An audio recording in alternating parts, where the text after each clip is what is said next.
All right. Hello, everybody. Let me get my screen sharing so we can pull up the PowerPoint. All right. There we go.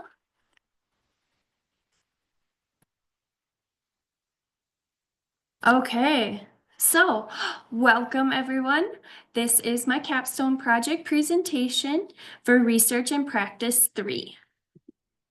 So, introductory. Hello, my name is Bridget Jost, and I am an OTD student. And I thought I would start off with a quote from Walt Disney.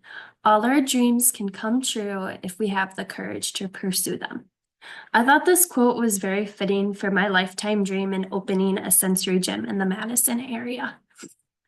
And some previous knowledge that has helped me in preparation for hopefully achieving this lifetime dream was I, excuse me, graduated from UW Parkside with a degree in exercise science, and then I became an ACE certified trainer.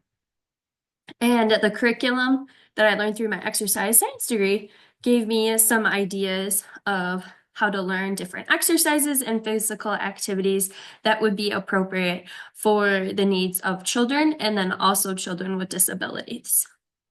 And next, then, as I'm pursuing my graduate degree in occupational therapy and with a OTA background and being a CODA, I have learned different topics related to sensory processing, sensory experiences, and that has helped me in preparation for searching literature for this, and then also preparing to figure out what I'm going to do for my capstone project. And also I have some PEDS experience, and I've also learned how to complete exercise classes and train individuals that are part of the pediatric population. So then going back to my OTD dream, I want to create a safe gym space that can be inclusive to all children, teens, young adults, and adults as well, and provide enriched sensory experiences to improve their occupational participation. I believe there is a strong need for a sensory gym in the Madison area. I know the sensory zone just opened up, but I believe that different locations would be helpful, and then also inclusive for everyone to have access to a sensory gym in their area, and being inclusive to all different needs and abilities and ages. And I believe this capstone project will provide the tools and resources to help turn my lifetime dream into a reality. Okay. So for the objectives of this presentation, we are going to focus on the first one, which is demonstrating the understanding of the capstone site, the sensory zone, including its mission, services, needs, and relevance to the project's focus.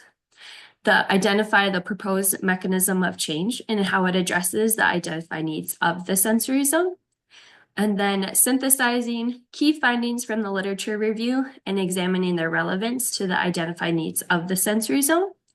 And then finally develop a proposal for a potential project idea based on the needs and the literature that I have found. All right, so introductory to the site, the sensory zone, where kids can be themselves. So this, I'm not gonna click it, but it is a video to give a sneak peek of the sensory zone. So the sensory zone is located in the east side of Madison. Its focus is to provide an inclusive space where all children can grow and thrive without judgment. And their main goal is to provide a safe and welcoming environment where kids can explore their senses, make new connections, and grow in ways that work best for them. Families can bring their children to participate in play and partake in different sensory experiences and the exploration of the 8 senses. This also provides an opportunity for families to let their children be independent and play on their own and also with peers, and it gives them an opportunity to provide a break for themselves and to also then interact with other families as well. And non-typical children feel like they can experience what typical children do in this environment. And this is a space also where Courtney, who is my on-site supervisor, wants to provide a space where children and families can connect and build that stronger supportive community. And so this video provides kind of a cute little sneak peek of the sensory zone to encourage families to come visit and come to this remarkable place. It also shows a quick video of each of the different spaces, which I believe is a great addition that they have added to their website. And then this also helps children feel more comfortable when they first visit this space, as they feel like familiar, as they know what to expect. This is especially beneficial for children with neurodevelopmental disorders who often experience heightened emotions of anxiety and kind of feeling nervous, especially in an unfamiliar space like this.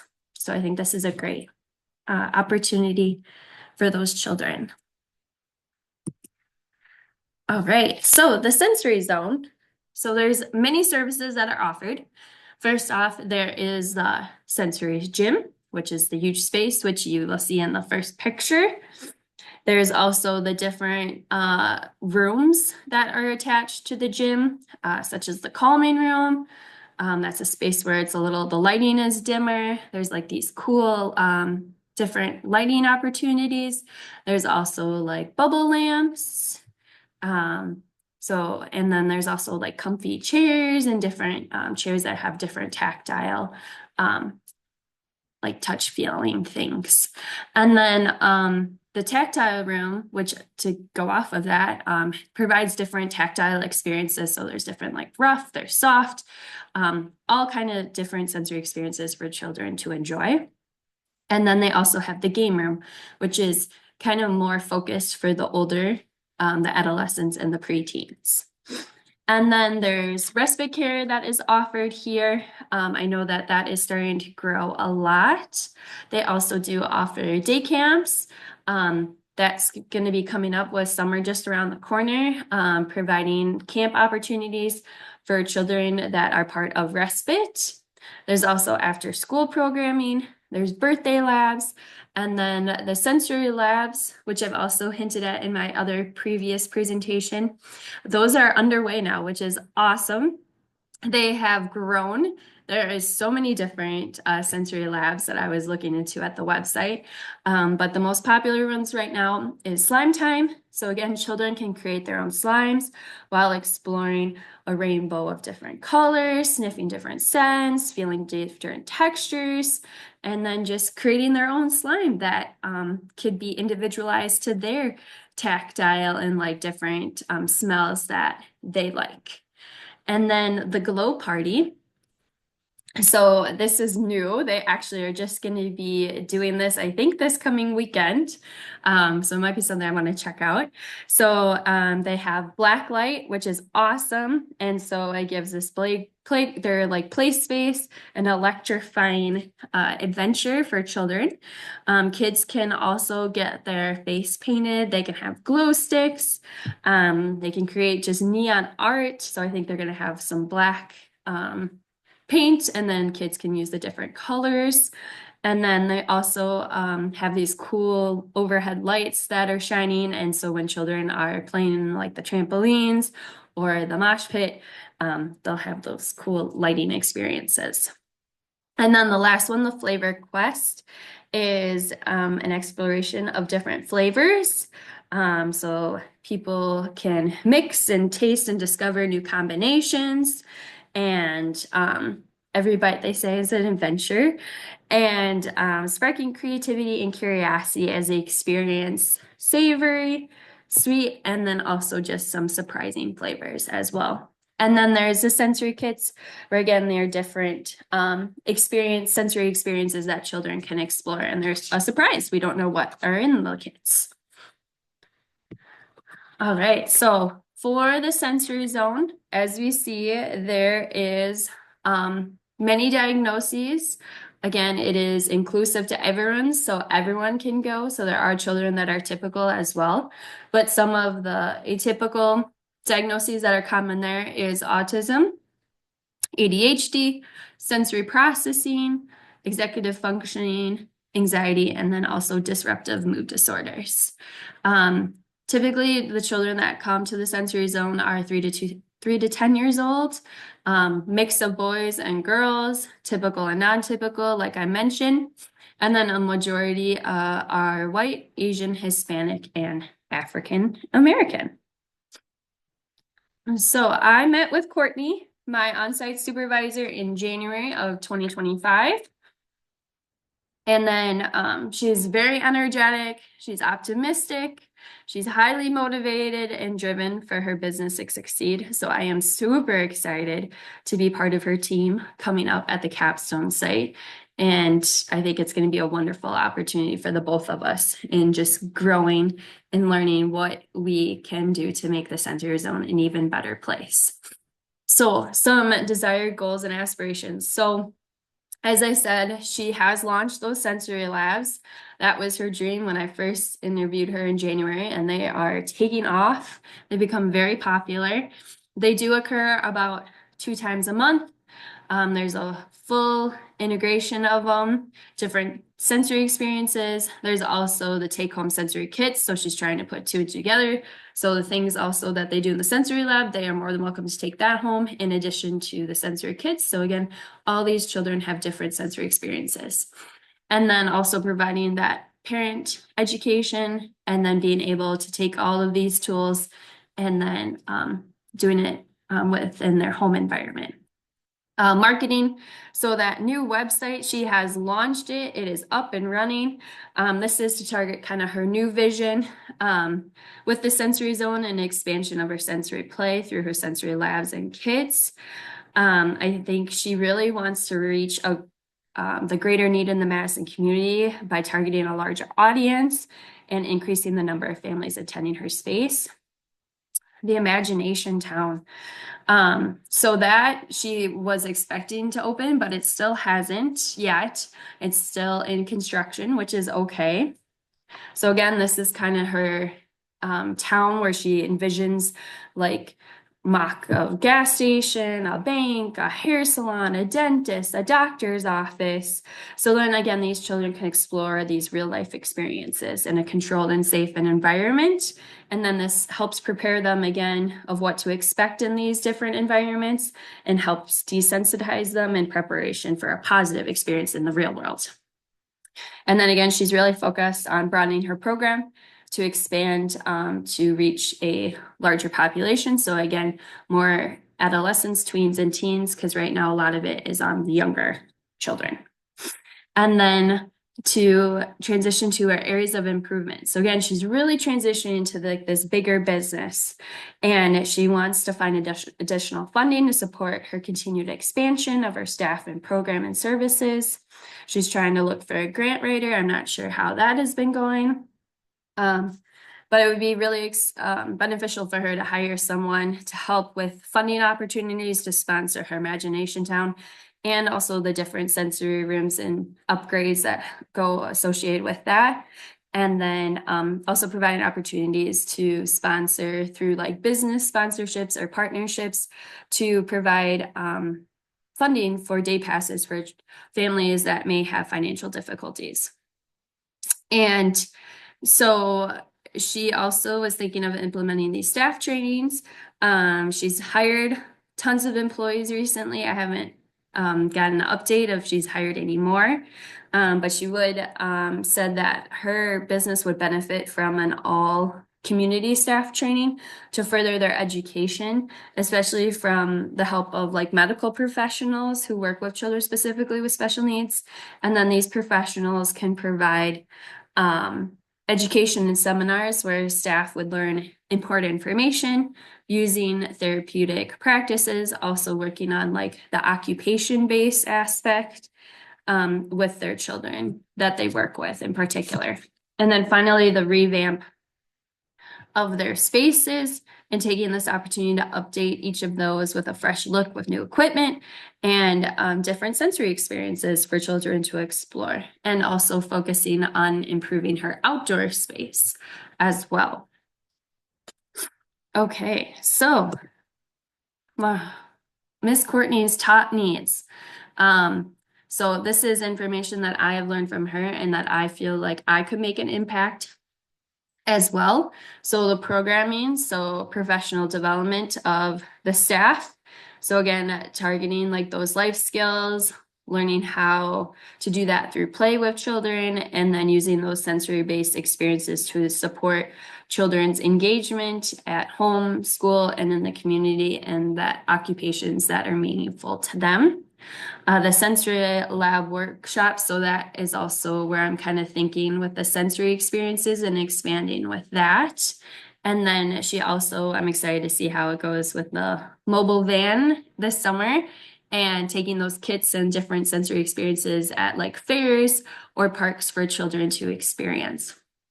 And then also the expansion of our respite services, increasing the number of families that can utilize these services. And then finally, education resources for family and children. So increasing the amount of education being provided to families and also connecting them to local resources in the Madison community that they can connect with and continue to support them and their children. And then again, encouraging still that the families and children can connect and build that stronger community that Courtney is envisioning. All right, so the mechanism of change. So based off of the needs, I believe the two things I'm going to focus on is the development of programming of the sensory labs or experiences. So there is a gap in the structured sensory-based interventions in being tailored specifically to individual sensory needs.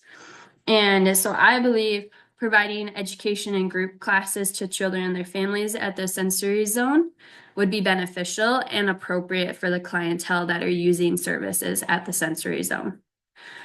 Evidence. So sensory integration theory and Aries sensory integration is play-based.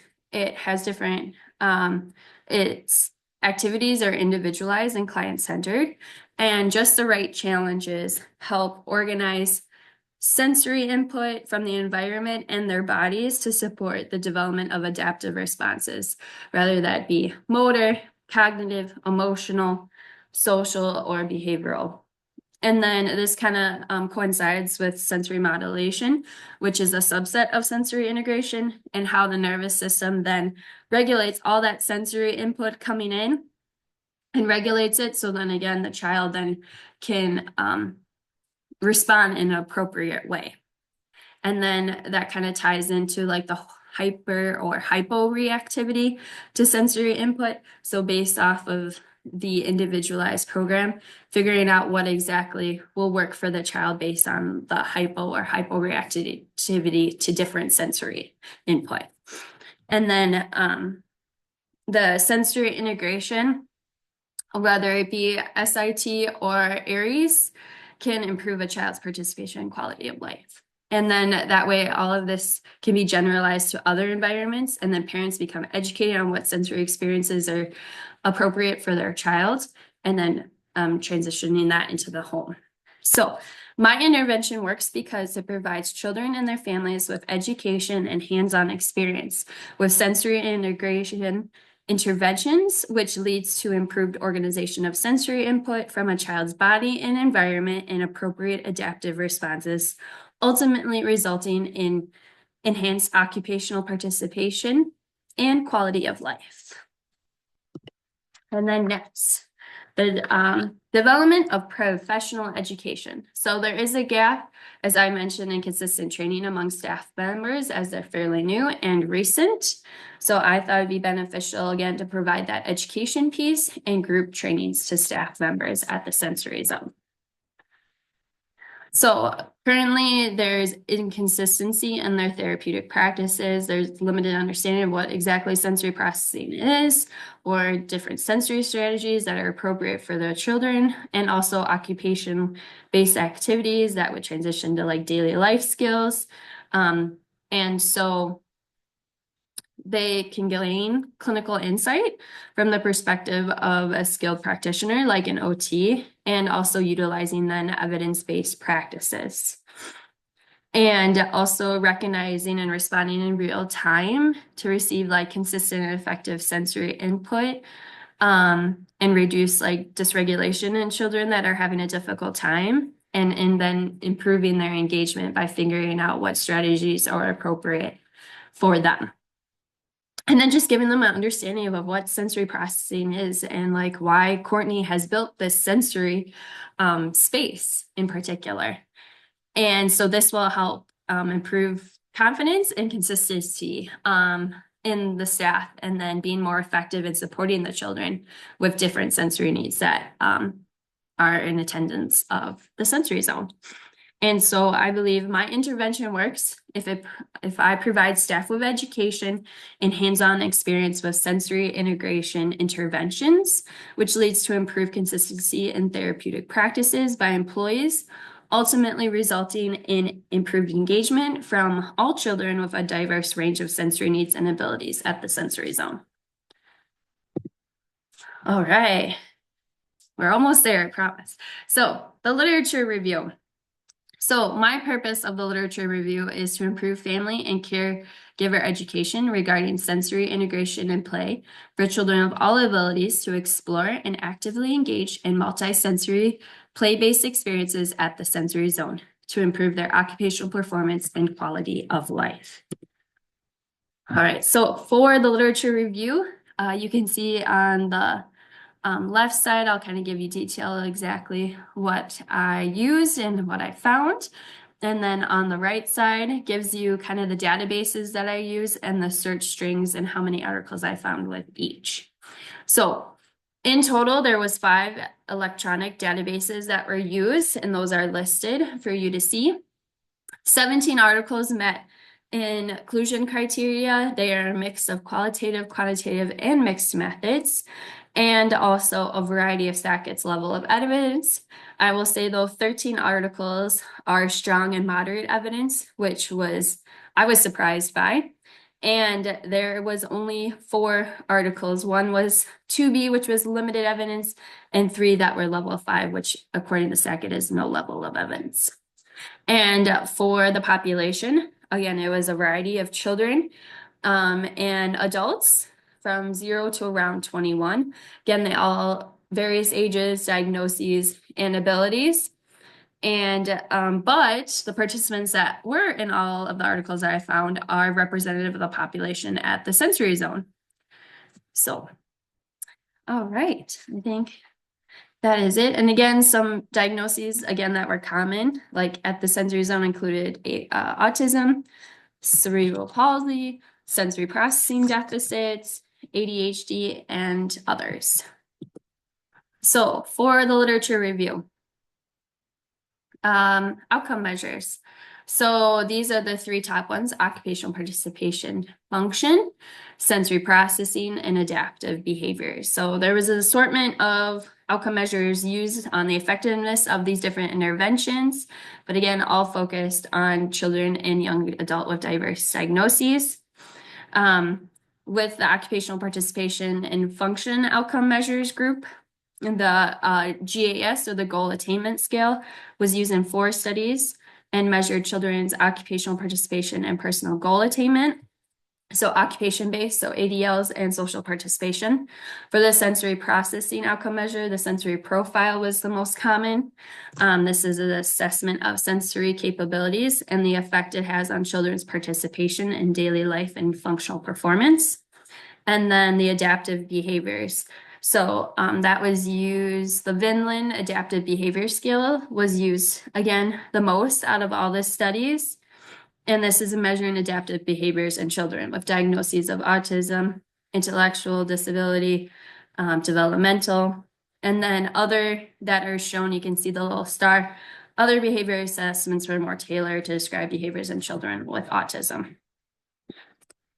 All right, so there were 5 themes that I found in my literature review. The first one was understanding what sensory is. So sensory integration is one of the most highly utilized interventions in pediatric, and it explains different sensory approaches that are most commonly used. So in my literature, I found area sensory integration and then just sensory-based interventions as the two that were highlighted. So area sensory, again, is structured, it's play-based, it's evidence-based, and it targets sensory motor challenges through individualized clinic-based treatment and helps children not only with autism, but other diagnoses that I found as well to kind of improve the validity and reliability. Most of the studies then use the ASI fidelity measure, which outlines 10 like essential elements that must be followed to then be considered an ASI approach. And then SBI, the sensory-based interventions, are non-individualized, they're passive, and they're focused on more of the short-term regulation effects. So some examples is like a weighted vest or ankle weights. And I think that is it for that. Theme 2, the impact of play on child's development. So play is a primary occupation in children. It's important for their development and providing them quality of life and autonomy. Children also with disabilities offer defer in the amount of time that they play, how they play, and their ability to engage in different like developmental stages of play. And this can impact their developmental milestones with long-lasting negative impacts on their like physical, social, emotional, or cognitive development. And so sensory integration therapy, like ASI, specifically takes place in the context of play and has a child participate in an environment that is controlled and sensory enriched and is customized to the child's needs, and activities that will challenge their sensory processing and motor planning skills, as well as organization, sequencing, timing, and problem solving. And this helps improve, as it shows on the slide, occupational participation, cognition, motor, behavioral, and emotional development. The third theme, so the use of sensory-based interventions to improve occupational participation and quality of life. So sensory integration interventions can develop specific skills to improve their occupational participation in children. So for the ASI, they exhibited growth in multiple areas, functional outcomes like daily activities, social participation, their adaptive behaviors, and sensory processing, and this encompassed multiple diagnoses. There's also a significant decrease in, like I mentioned, through the social responsiveness scales with the autism mannerisms and behaviors. There was improvements through the PD, greater improvements in goal achievement through the GAS, and then also improvements through the sensory profile, and also just gross motor too, and fine motor. They showed improvement through gross motor through balance, motor planning, and postural control, and then also fine motor skills, like I mentioned. The sensory-based interventions, no profound effects, unfortunately. Through the multi-sensory, though, of single or sensory-based interventions, there was better profound effects than just single. And it, like I said, it on the slide, it improved functional skills, again, autism, like specific behaviors and symptoms, cognitive functions, motor performance, and then also that sensory integration as well.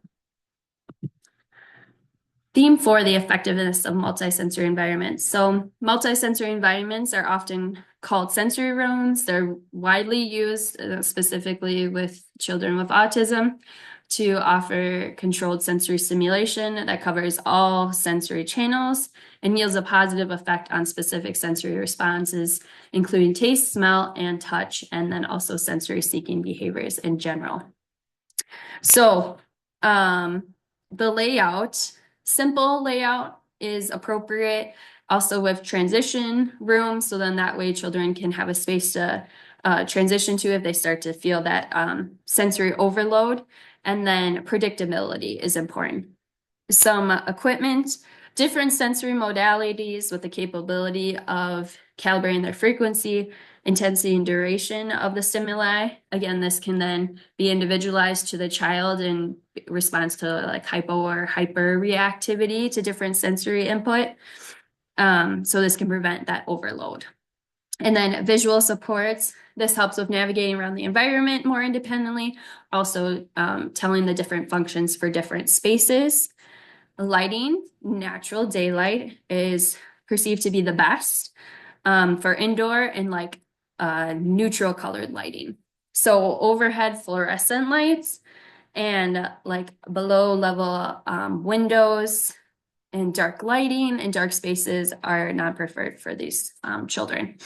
And then colors like pastel, dull, and neutral bring like a calming effect, while darker shades are unsuitable. And then bright and bold and intense colors are refreshing, but again, stimulating. So you have to be aware for children that have like light sensitivity and not providing that like stimulating colors. And then finally, our last theme is program development. So again, one-on-one treatment so far has been the best for this kind of intervention. Therapy sessions that last around 40 minutes provide a greater effect in social skills, adaptive behavior, and sensory processing function. This is an ongoing theme. I need to find more in the next coming research class to determine like the standardize of practice and limitations and more of the details for specific therapy protocols for sensory integration interventions. And then finally, my proposed project idea. So I am thinking of a sensory social explorers group. So this is a sensory integration based social play group. It's a small class, 3 to 5 participants with leaders. So I would be like the leader, for example, and then other employees. This is a children for 5 to 10 years old. Again, with different diagnoses, so autism, sensory processing, anyone is welcome to join this. It would be a structured play-based group, kind of using ASI as a guide and sensory integration interventions in a multisensory environment, which is at the sensory zone already, so that's great. So this would help improve occupational participation in occupations of play, social, leisure, and ADLs. So then working on that home carryover. Also working on like self-regulation and what strategies will be able to provide the child with regulation. And then being able to then produce those adaptive responses to participate in group activities, initiate interactions with their peers, and then just participating in cooperative play in a sensory enriched experiences. And then work on kind of towards the end, making it more client-centered and figuring out activities that work for the children specifically. And so different group activities include motor, tactile, and peer. So the motor would include like using that gym space, doing some obstacle course, climbing, swinging, all of that. And then tactile will include like sensory bins with different sensory experiences. So like shaving cream, different textures of like leaves, also art activities that include like sensory, so like finger paint, chalk, and then peer play, so cooperative games. So again, team building, relays, enhancing then that cooperative play experience. And then finally, the parent education. So using evidence-based strategies that I've learned through the literature to support families and their children's sensory regulation and participation in occupations and daily routines, creating kind of more individualized intervention plans for home use, so that sensory toolbox, we say in PEDS. So providing different sensory tools and strategies that are, again, individualized and appropriate to the child to help them during those overwhelming, overstimulating sensory times. And then just giving them time. Parents can join in free exploration, doing different group activities with their children. And then this, again, will be generalized into the home environment. So that is kind of my plan, and I'm super excited. Again, it'll evolve as time goes on, but I'm excited to see how this grows. So thank you for listening to my capstone project, and I'm excited to present again in the future. Have a great day. Thank you.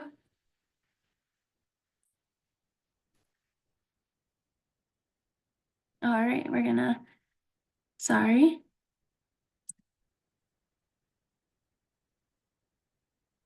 gonna turn this off. My bad.